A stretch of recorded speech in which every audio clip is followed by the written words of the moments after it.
Hey, a familiar face, a fun face. Ron Darling joins us now live from Cole Sports Center at NYU, where you attended the SNY Invitational. Ron, thanks for taking a minute or two.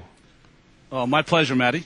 Hey, I got to ask you about Johan Santana, and people like me say things like, he's great, he's the best. But having played at that level, Ron, how good is this guy?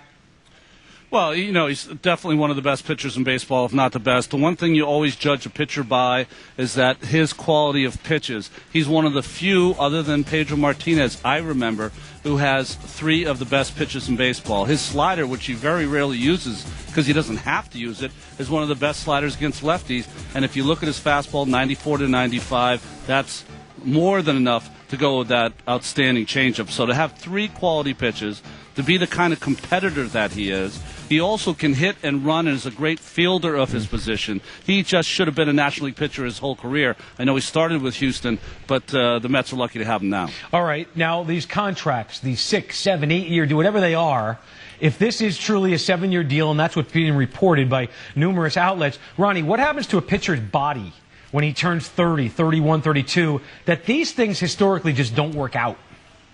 Well, I'm the wrong person to ask because at 31, 32, I was disappointing a lot of people by that time with the destruction of my body. But I think that Santana, although he is short in stature, if you look at him, he is very strong. He reminds me a lot of David Cone in that way. Not the tallest of guys, but very strong in his shoulders, which you need.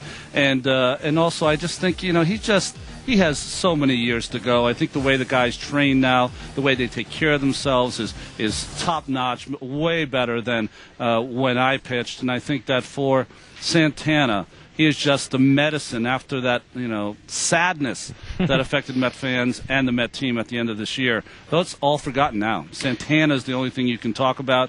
As far as the length of the contract, is it too much to give a pitcher 5, 6, 7 years? Of course it is. But that's all right, too, because he legitimizes the Mets. Think about last year on that fateful Sunday. It would have been Johan Santana who got the ball in that case, and that would have made much of a difference. When you pitched on the Mets, you guys had a phenomenal staff. When you went to Oakland, you pitched with some very good starting pitchers. What does an ace mean to the rest of a staff? Well, I think what an ace does is it takes all the pressure off the other pitchers.